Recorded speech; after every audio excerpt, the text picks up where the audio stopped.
하나님 말씀은 빌립보서 2장의 말씀입니다. 2장 1절로 11절의 말씀입니다. 그러므로 그리스도 안에 무슨 권면이나 사랑의 무슨 위로나 성령의 무슨 교제나 긍휼이나 자비가 있거든 마음을 같이하여 같은 사랑을 가지고 뜻을 합하며 한 마음을 품어 아무 일에든지 다툼이나 허영으로 하지 말고 오직 겸손한 마음으로 각각 자기보다 남을 낮게 여기고 각각 자기 일을 돌볼 뿐더러 또한 각각 다른 사람의 일을 돌보아 나의 기쁨을 충만하게 하라.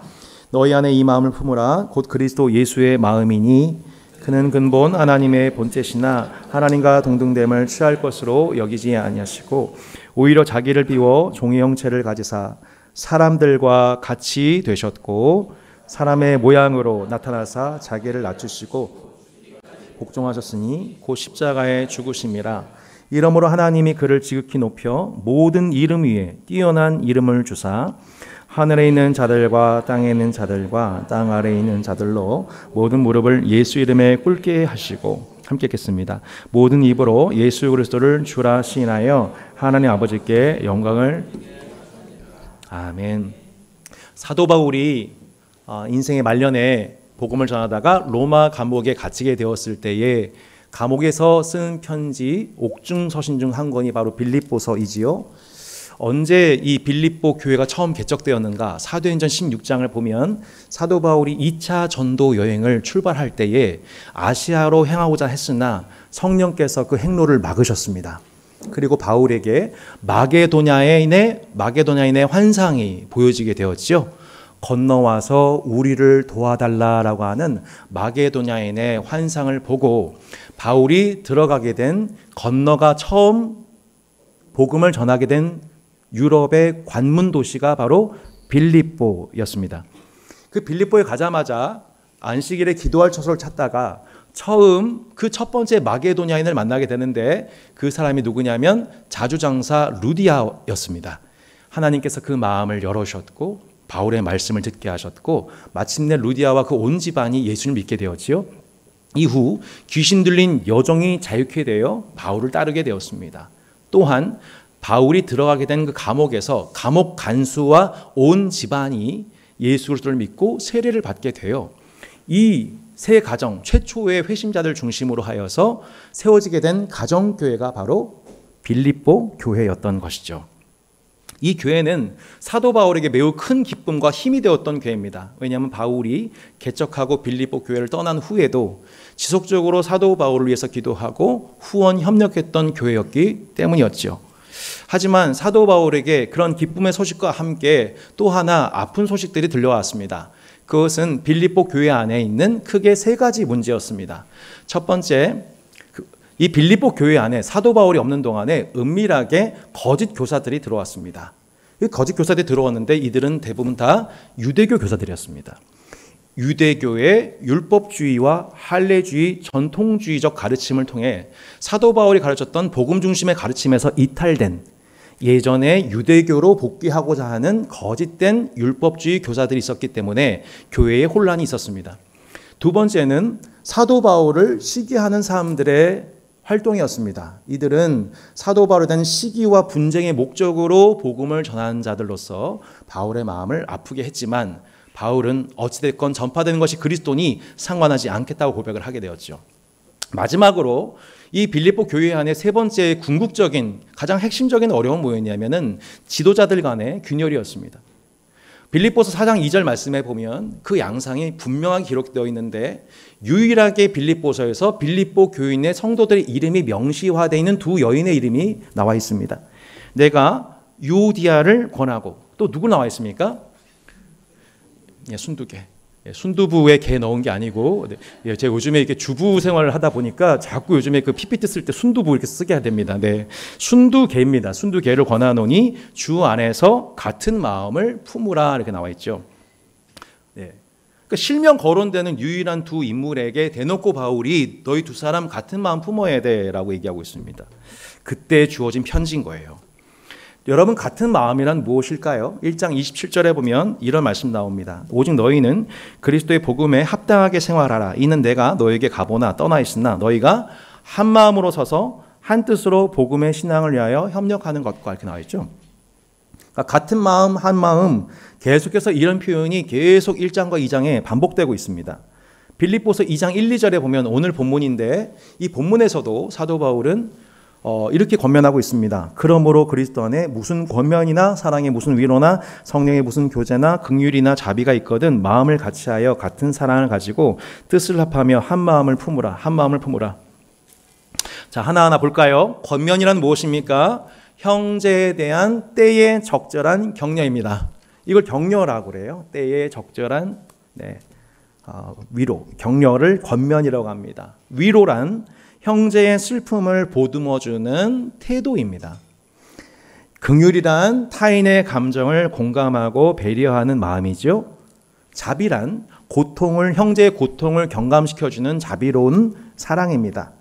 자, 예수의 제자 공동체 내에서 이렇게 형제 자매들을 사랑하는 모든 구체적인 지침들이 나와 있습니다. 이 모든 공동체적 사랑의 실천에 너희들이 다 마음을 같이 하고 같은 사랑을 가지고 뜻을 합하며 한 마음을 품어야 된다고 말씀 나와 있죠. 여러분, 예수 제자 공동체가 오늘 사도 바울의 말씀에 따라 순종하여 마침내 우리 마음이 같은 마음, 같은 한 마음이 되면 두 가지 결과가 예상이 돼요.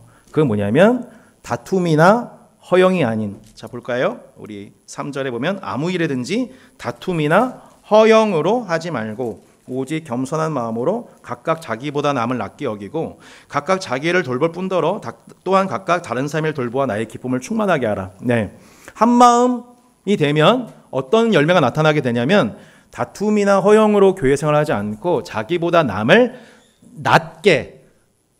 낮게가 아니라 낮게 여기는 겸손의 열매가 나타나게 된다는 겁니다. 두 번째가 뭡니까?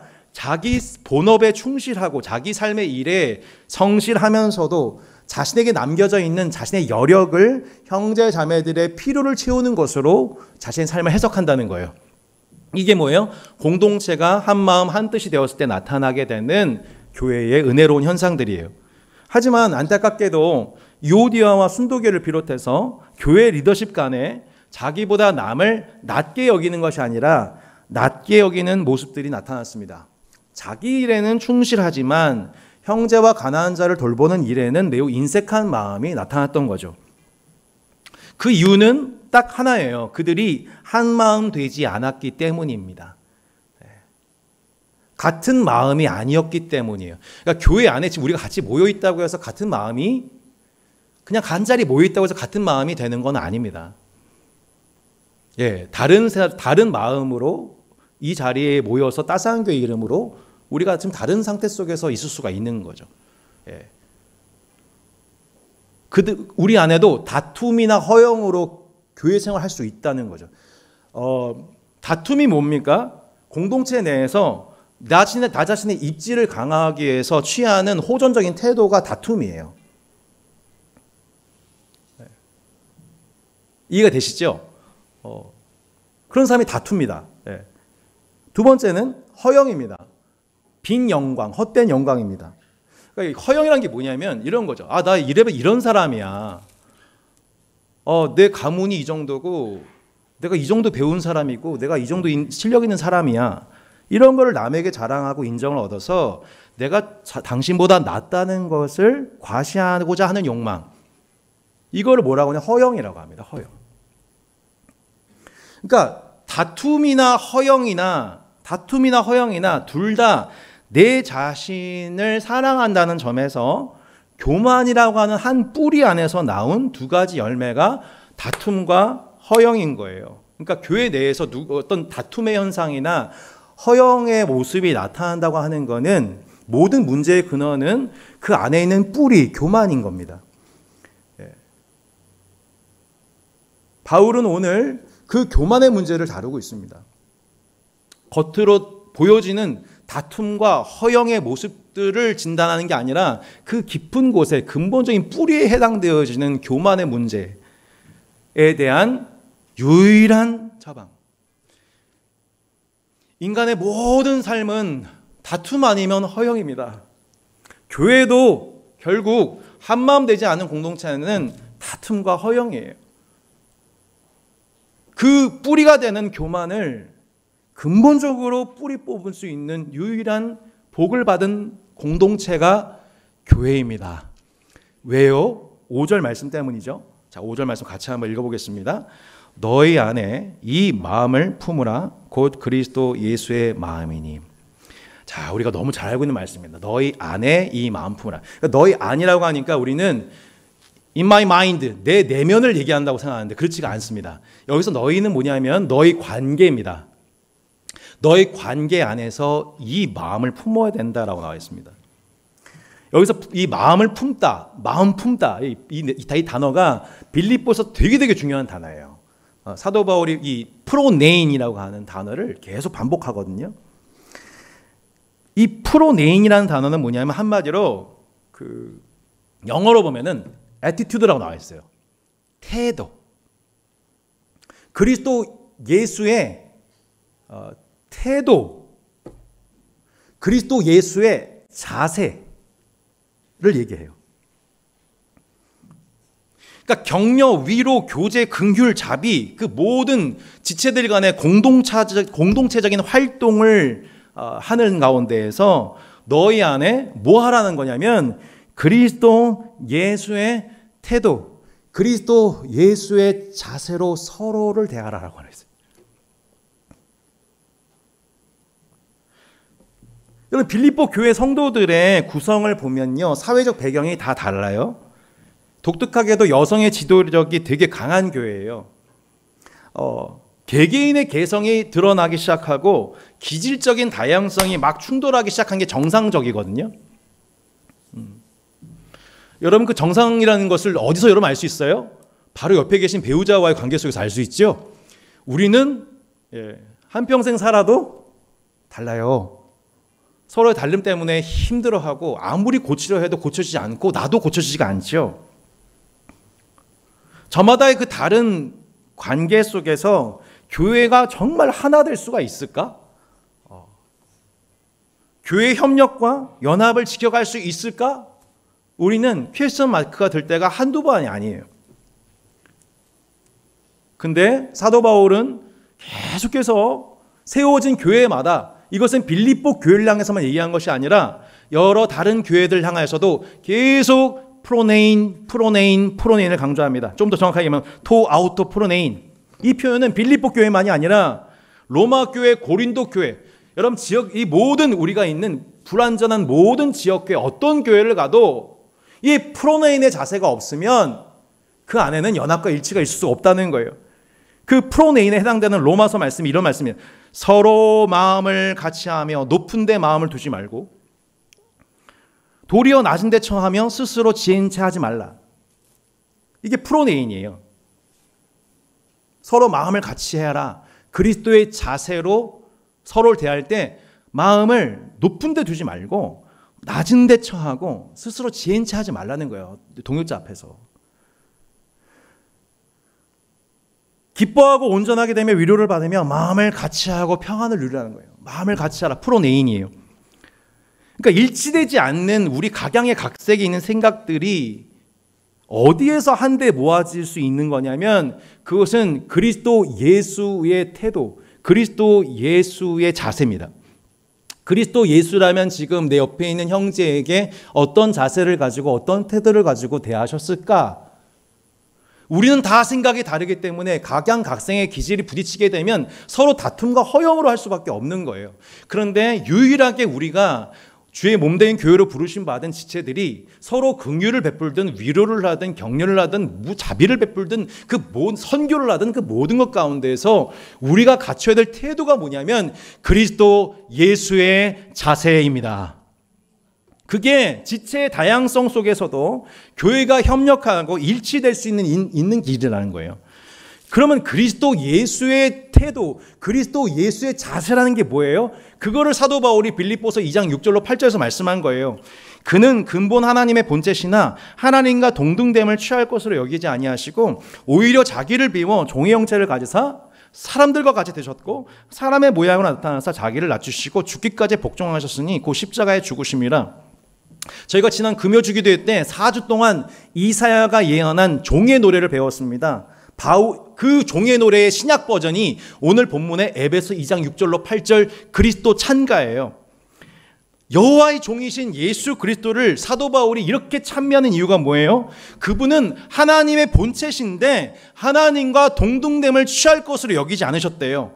취하지 않았다는 게 무슨 뜻이냐면 내 소유로서 움켜쥐지 않았다는 거예요. 이거 내 거야, 뺏지 마. 그 소유로서 움켜쥐지 않았다는 거예요. 더 쉽게 말해 자신의 자리에 연연하지 않았다는 거예요. 우리말 성경을 보니까 이렇게 나와 있어요. 하나님으로서 기득권을 버리셨다, 이렇게 나와 있어요. 그는 근본 하나님의 본체신데 그분과 동등됨을 취할 것으로 여기지 않으셨다. 뭐라고요? 하나님으로서의 기득권을 버리셨다고 이렇게 번역이 되어 있어요. 여러분, 예수님은 하나님이시고 하나님의 아들이시지요.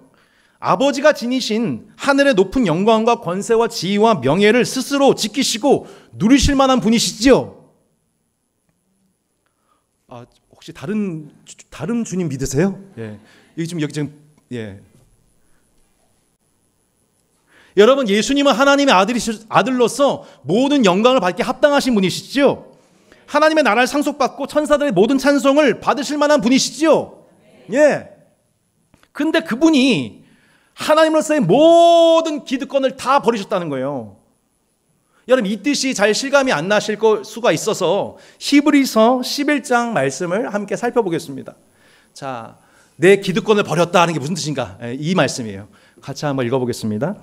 믿음으로 모세는 장성하여 바로의 공주의 아들이라 칭함받기를 거절하고 도리어 하나님의 백성과 함께 고난받기를 잠시 죄악의 낙슬을 누리는 것보다 더 좋아하고 그리스도를 위하여 받는 수모를 애굽에 받는 보화보다 더 큰 재물로 여겼으니 이는 상 주심을 바라봅니다. 여러분, 모세가 공주의 아들이라 칭함받기를 거절하고 애굽의 왕궁을 떠난 것은 사실이 아니에요. 모세가 그 궁정을 떠난 거는 왜 그랬어요? 네, 자신의 동족 괴롭히는 애굽 사람 보고서 때려 죽였잖아요. 도망간 거예요. 근데 왜 히브리서 기자는 모세를 장차 오실 예수님을 설명하기 위해서 그의 삶을 재해석한 거예요. 왕궁에서 호의호식하는 왕자의 삶을 취할 것을 거절하고 모세의 지난 40년 동안 누렸던 왕자의 삶, 40년 왕자로서 얼마든지 그 이후에도 왕자의 삶을 누릴 수 있는 그 삶을 취하지 아니하고 뭘 더 기뻐했대요? 하나님의 백성과 함께 고난받기를 선택한 것, 이것이 모세의 자세였다는 거예요. 이게 모세의 태도였다는 거예요. 누구를 위해서요? 하나님의 백성들을 위해서. 이게 그리스도 예수의 태도요 자세였다는 거예요. 그 결과 이스라엘 백성들과 함께 동고동락하면서 경험하게 되는 온갖 수모들을 경험할 때마다 내가 왜 괜히 이스라엘 백성들과 함께 이 한 멍에를 매가지고 이 고생을 하냐. 내가 왜 광야에서 이 고생을 하냐. 내가 애굽에서 있으면 거기서 왕자로서 모든 권세와 영광과 지위와 모든 것들 누리며 떵떵거리며 살 수 있었을 텐데 라고 옛날 그리워하지 않고 내가 하나님 백성과 함께 더불어서 고난받는 것이 영광이야.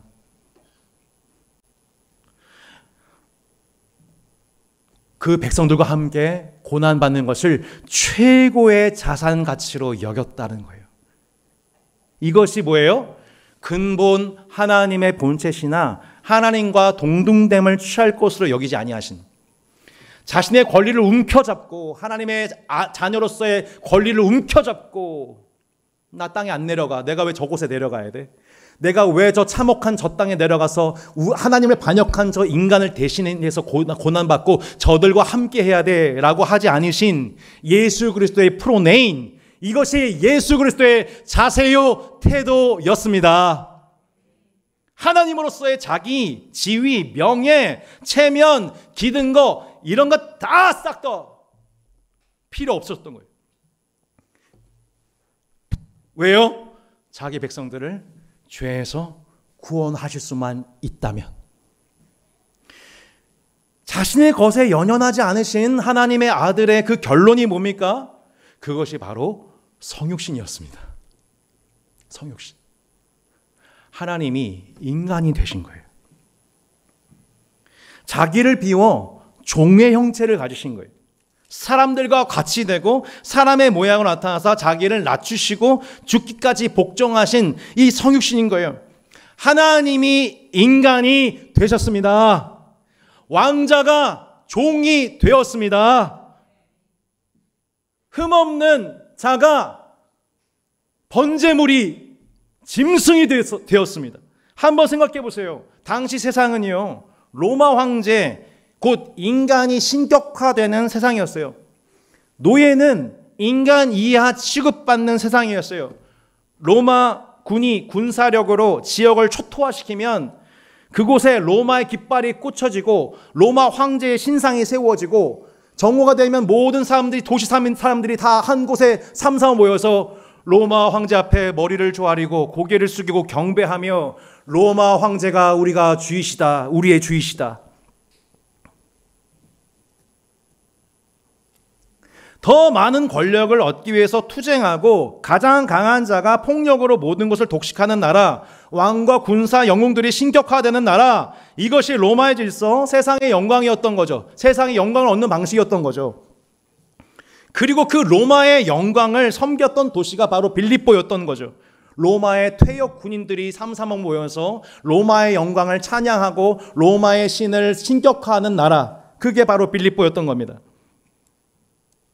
그런데 하나님이라고 일컬어진 이분이, 하나님의 아들이라고 칭송받는 이분이 인간이 되고 왕자가 노예가 되고 스승이 제자의 발을 씻기고 무죄한데 죄인들을 위한 속죄 제물이 되고 심지어는 하나님의 저주를 받은 자처럼 오인받아 십자가에 못 박혀 백성들의 모든 죄와 저주를 마침내 끊어내는 그 길을 선택하신 마음의 자세를 가졌던 분, 백성들을 살리기 위해서는 이 길이 맞아, 난 그 길을 가야 해 라는 자세와 태도로서 인간이 되신 분, 종이 되신 분, 이 분이 우리가 주라고 시인하는 예수 그리스도이십니다.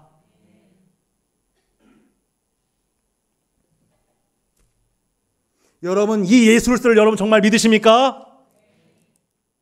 이러므로 하나님이 그를 지극히 높여 모든 이름 위에 뛰어난 이름을 주사 하늘에 있는 자들과 땅에 있는 자들과 땅 아래에 있는 자들로 모든 무릎을 꿇게 하시고 모든 입으로 예수 그리스도를 주라 시인하여 하나님 아버지께 영광을 돌리게 하셨다 말씀합니다. 여기서 주가 뭐예요? 황제라는 뜻이에요. 로마 황제는 자신의 폭력으로, 군사력으로 사람들에게 당신은 로마 황제세요, 사람들에게 인기가 많으면, 돈이 많으면, 권력이 많으면 사람들에게 칭송받는 그 방식이 아닌, 하나님이 인간이 되고 왕이 종이 되고 죄 없는 의인이 모든 덤탱이를 씌워쓰고 죄인이 되는 방식으로 그 백성들을 살리심으로 마침내 하나님이 그를 지극히 높여 모든 이름에 뛰어난 이름 주사 모든 입술로 예수 그리스도가 진짜 황제다, 예수 그리스도가 진짜 우리의 왕이다, 예수 그리스도가 모든 이름에 뛰어나신 분이시다, 예수 그리스도가 온 세상의 구세주이시다, 아멘 할 때까지 할렐루야 라고 사도 바울이 로마 황제의 방식이 아닌, 상향 방식에 의한 승리가 아닌 자기 하향의 방식을 통해 온 세상을 구원하심으로 하나님이 그 지극히 낮은 자이신 예수 그리스도를 지극히 높이셨다. 너희 안에 이 마음을 품으라. 그리스도 예수의 마음이다. 너희 안에 이 태도를 회복하라. 그리스도 예수의 자세이다. 너희 안에 그리스도 예수께서 그리스도 예수께서 너희를 향한 그 자세와 태도로서 너희를 구원하셨던 것처럼 그 그리스도의 예수의 자세로서 너희 안에 이 마음 품어야 된다. 서로를 바라볼 때 이 마음 가져야 된다. 내가 저 형제를 살릴 수 있다면, 저 형제에게 유익이 될 수 있다면, 저 형제가 성장할 수 있다면 내가 기꺼이 저 사람의 종이 되겠다고. 내가 저 사람에게 기꺼이 내 굴욕을 감당하겠다고. 내가 저 사람에서 기꺼이 내가 희생하겠다고. 그 길이 저 사람을 살리고 마침내 하나님의 인정을, 영광을 받으시고 그것이 내가 인정받는 길이라면 나 기꺼이 이 관계 속에서 이 마음 품고 이 자세와 태도 가지고 얼마든지 종 되겠다고. 목사고 장로고 권사고 집사고 뭐고 아무 중요하지 않다고.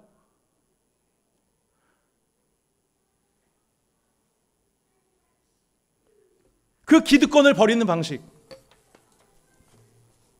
세상은 권력에 대한 욕망과 쟁취를 위한 경쟁을 통해서 독보적인 최강자가 되는 것이 결국 세상을, 백성들을 구원하는 것처럼 말하고 사람들 막 칭송하고 막 나는 가수다 야, 그 쟁쟁한 가수들 중에 1등 되어야 모든 영광을 독식하면서 막 박수 받고 하면은 와, 그 순간 감동이지만 그게 도대체 뭐예요, 그게? 그냥 자기 자신을 위한 길이죠.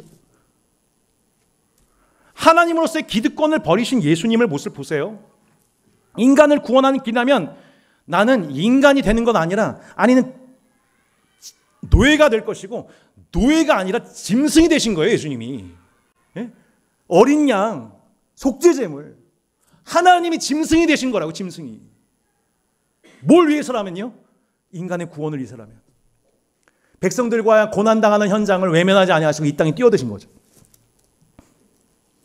그 예수 그리스도의 태도와 세계관의 결과가 성육신입니다. 할렐루야. 그게 십자가의 고난과 죽음으로 연결되는 거예요. 죄인된 인간을 구원하기 위해서 하나님이 스스로 인간이 되기로 했다. 인간의 죄를 해결하기 위해서 직접 대속제물이 되기로 했다. 이 생각 누가 과연 상상이나 할 수 있겠습니까? 세상의 지혜로는 이해할 수 없는 생각, 이 생각으로, 이 태도로 하나님이 세상을 구원하셨습니다. 하나님이 인간이 되신 성육신이라는 놀라운 사건의 신비를 우리가 기념하고 묵상하고 찬미하기 위해서 우리가 모인 거죠. 그냥 지금 밖에 거리 나가게 되면 흰 눈 사이로 썰매를 타고 그리고 울면 안 돼 산타클로스는 울어도 됩니다, 여러분. 여러분 슬픈 자가 복이 있습니다. 막 이런 세상의 흥청망청 그 문화에 취해서 막 그냥 캐롤 분위기에 취해서 보내는 게 성탄절인 것처럼 우린 생각하지만 진짜 성탄이 뭐예요?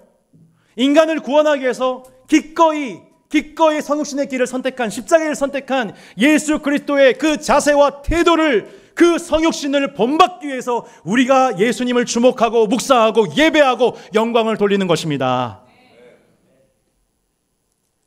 교회의 머리신 예수님의 이 생각을 이해하고 그분의 태도가 무엇인지를 묵상하면서 우리의 관계 속에서 그 생각과 태도로 내 형제를 대하는 거예요. 내 배우자를 대하는 거예요.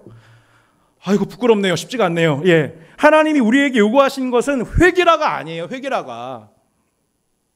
각자의 다양성과 은사, 기질 속에서도 한 마음으로 서서 한 뜻으로 복음의 신앙을 위해서 협력할 수 있는 유일한 길은 다른 게 아니라 각자가 예수 그리스도의 태도와 자세를, 형제에 대한 예수 그리스도의 태도를 품는 것입니다. 할렐루야. 예수 그리스도의 생각, 태도가 뭐예요? 하나님에서 기득권 내려놓는 거예요. 내가 하나님인데 어떻게 비천한 사람의 형체, 사람의 모양이 되란 말이야. 내가 스승인데 무슨 제자의 발을 씻으란 말이야. 내가 하나님의 아들인데 어떻게 십자가를 지란 말이야. 이게 이 시대 버전 아니에요. 이거 바꿔서 말하면 이런 거예요. 내가 교회 임직자인데 교회에서 인사 받은 자리 아니야. 내가 회사 임원인데, 내가 남자인데, 내가 선배인데. 세상 사람들이 그런 건 다 이해가 돼요. 요즘은 세상에서도 그렇게 하면 안 돼요.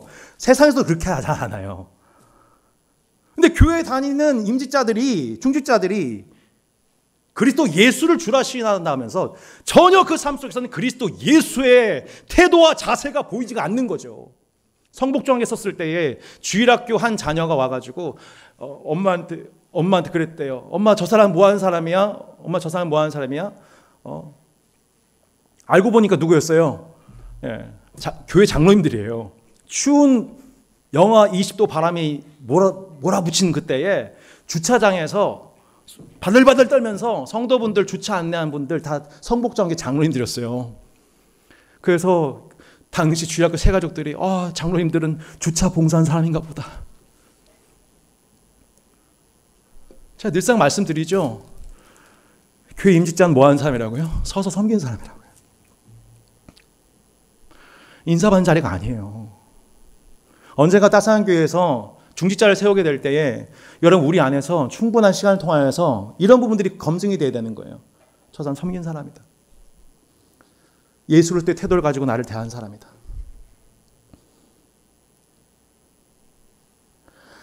세상은 몰라도 교회에서는 이런 그리스도 예수를 닮은 주의 종들, 빌립보서 얘기하고 있는 사도 바울과 디모데와 에바브로드와 같이 공동체의 유익을 위해서, 형제를 위해서 그리스도 예수의 태도를 가지고 자세를 가지고 형제의 유익과 공동체의 유익을 섬기는 그 사람, 그 본이 되는 사람들이 많은 공동체의 따스한 교회 되기를 예수 이름으로 축원합니다.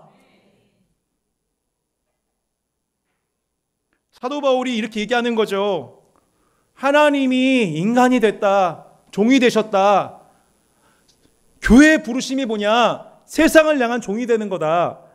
내가 모든 사람에게, 말씀입니다. 내가 모든 사람에게 자유로우나 스스로 모든 사람에게 종이 된 것은 더 많은 사람을 얻고자 함이라. 유대인에게 내가 유대인과 같이 된 것은 유대인들을 얻고자 하며, 율법 아래인 자들에게는 내가 율법 아래에 있지 아니하나 율법 아래 있는 자같이 된 것은 율법 아래 있는 자들을 얻고자 하며, 약한 자들에게 내가 약한 자와 같이 된 것은 약한 자들을 얻고자 하며, 내가 여러 사람에게 여러 모습이 된 것은 아무쪼록 몇 사람이라도 구원하고자 함이니. 인간을 구원하기 위해서 인간이 되신 하나님처럼, 예수님처럼 사도 바울이 유대인은 유대인의 모습으로, 이방인은 이방인의 모습으로, 세관에 있는 마태에게, 술 취해 있는 죄인들에게, 심지어 창기들에게 찾아가서 그들과 같은 모습으로 가셨습니다. 여러분, 이게 사도 바울의 성육신이죠. 구원을 위한 자발적인 종이 된 거예요. 그래서 임직은, 사역은 영광이 아니라 고난인 거예요. 고난의 동참인 거예요. 축하받을 일이 아니라 함께 울어줄 일이에요. 백성들을 구원하기 위한 종으로서 자발적으로 고난을 수용하기로 한 사람이거든요. 요즘 가끔씩 그런 생각이 듭니다. 내가 미쳤구나. 내가 뭐라고 목사가 되어서 이러고 있나. 젊었을 때 이제는 살든지 죽든지 그리스도만 존귀하게 되면 어떤 운명과 어떤 결과가 내 삶에 주어져도 감사하겠다고 막 울면서 고백하면서 했다가도 지금 지나고 보니까, 담임 목사가 되고 개척하다 보니까, 성도분들 한 분 한 분 만나면서 대화하다 보니까 내가 미쳤구나. 내가 뭐라고. 한숨 푹푹 나옵니다. 이사야서 종의 노래 말씀 설교 준비 한 편 할 때마다 식은땀이 흘러요. 소화가 안 돼요. 소화가. 여호와의 종의 특징이 뭐래요? 상한 갈대를 꺾지 않는데, 꺼져가는 등불을 끄지 않는데, 그런 사람만 찾아서 다닌대. 한마디로 화려하고 스펙타클하지 않아요. 그냥 주님 보여주신 그 영혼 살리는 것만 관심 두고 사는 거예요. 오랜 기간 하나님이 다듬으시고 감추시는 혹독한 연단과 무명의 과정을 밟아야 돼요. 도대체 언제까지 난 이렇게 무명의 모습으로 그냥 사는 거야? 오랜 기간 하나님이 다듬으시고 감추신 과정 속에서 계속 그 피곤함과 고단함을 겪게 되는 거죠. 심지어는 사람들의 비난과 오해가 쌓여져 가고 대놓고 면전에서 모욕을 당합니다. 근데 그 가장 힘든 게 여러분 뭔지 아세요? 그 종이 겪으셨던 가장 큰 외로움은 뭐냐면, 정작 자신들을 구원하기 위해서 고난을 당하시는 건데 백성들은 하나님께 저주받았다고 막 놀리는 거예요. 정작 자신의 죽음으로 백성들은 살아남게 되는데 자신은 죽어야 되는 거죠. 이게 여호와의 종이었어요.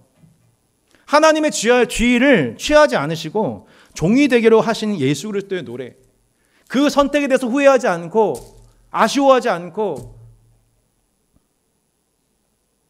그 삶 후회하지 않고, 그래 이 길이 가는 게 맞아 라고 말하는 그 여호와의 종, 그 종을 보면서 하나님 뭐라고 말씀하세요? 내 종은 형통하다. 제가 가장 많이 은혜 받는 모습이에요.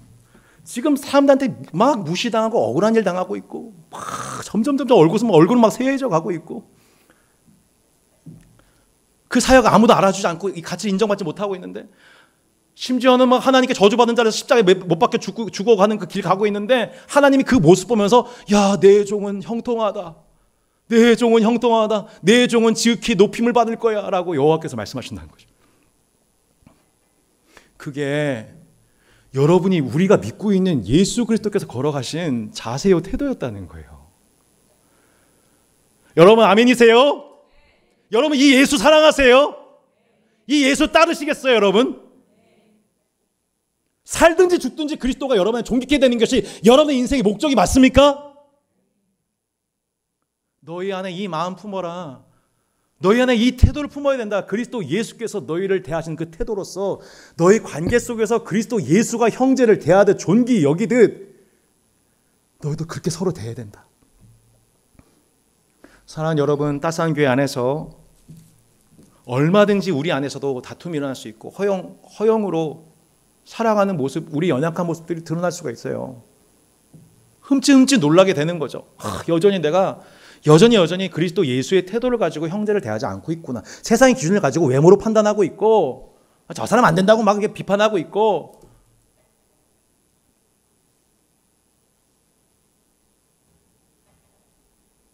자신을 두둔한 사람만 좋아하고 편 만들고 뭐 이렇게 해가지고 교회 갈라지는 거 한두 번 보셨습니까, 여러분?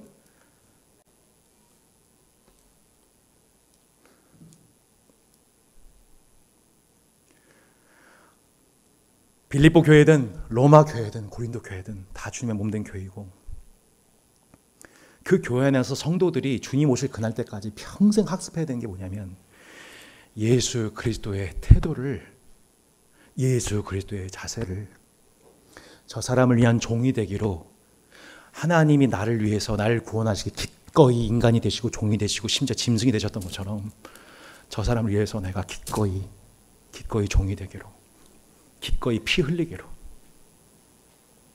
그거 훈련하는 곳이 주님의 몸된 교회, 예수 그리스도의 제자 공동체입니다. 그 교회로서 따스한 교회가 주님 보시기에 형통한 교회. 야, 힘들지만 진짜 잘하고 있다. 너희들 힘들지? 그 자세와 태도로서 서로 대하니 얼마나 힘드니? 잘하고 있다. 너희들 지금 형통하다. 마침내 모든 이름 위에 뛰어난 힘을 받으시고 모든 입술이 예수를 주라 신하여 하나님 아버지께 영광을 돌리게 되었던 것처럼, 여러분 세계 모든 민족 위에 뛰어난 이름을 받으신 그 길을 가셨던 것처럼, 여러분 우리 교회가 그렇게 우리 자신을 높임으로 하나님이 낮추시는 교회가 아니라 내 자신을 모든 관계 속에서 종이 되기로, 나 자신을 낮춤으로 하나님이 지극히 높이시는 그 성육신의 그 길을, 이 놀라운 성육신의 신비와 이 아이러니를 우리가 이해하고 이 말씀을 듣고 금방 또 까먹는 것이 아니라 우리 평생 이 말씀 기억나게 하시는 주님과 함께 그리스도 예수의 태도와 자세를 우리 따스한 게 있는 동안 함께 훈련하는 복된 학습자들이 되시기를, 제자들 되시기를 주 예수 이름으로 축원합니다.